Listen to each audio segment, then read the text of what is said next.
Le syndicat national des agriculteurs de Tunisie a exhorté le gouvernement à soutenir les agriculteurs et à augmenter les investissements publics dans l'agriculture. Nous devons reconnaître que l'agriculture est le pilier de l'économie tunisienne. Nous avons essayé d'autres secteurs, mais nous n'avons pas réussi à créer de la croissance et à assurer l'alimentation de toute la population. La situation est bien meilleure en Algérie, où l'État mise sur l'agriculture. Oui, nous n'avons pas les mêmes ressources financières que nos voisins, mais notre situation est similaire à celle du Maroc. Nous devons tous soutenir les agriculteurs pour garantir la sécurité alimentaire. Les experts en environnement expliquent que le changement climatique menace la sécurité alimentaire en Afrique du Nord. La hausse et la baisse des températures ainsi que la sécheresse ont réduit les rendements des principales cultures et contribué à l'augmentation des prix des aliments.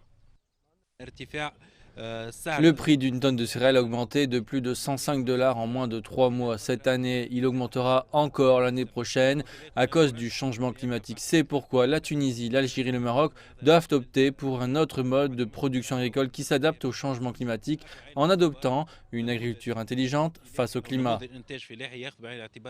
Selon les données de la FAO, le budget de l'État pour 2022 en Tunisie prévoit une hausse de 71,4% des subventions en faveur des produits de base par rapport à 2021.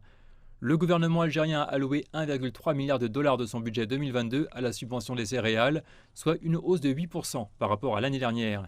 Le Maroc consacrera également 1,8 milliard de dollars de son budget 2022 à la subvention des produits de première nécessité, soit une augmentation de 12% par rapport à 2021.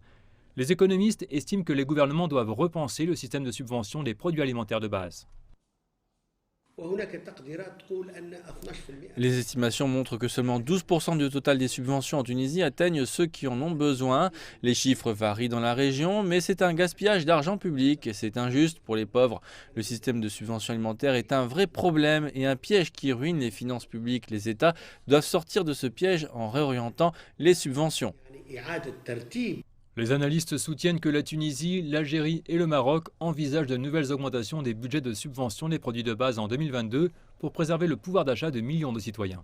L'Observatoire tunisien de l'économie a appelé à soutenir davantage l'agriculture locale, notamment la culture des céréales, pour ne pas être à la merci de la volatilité des prix sur le marché mondial.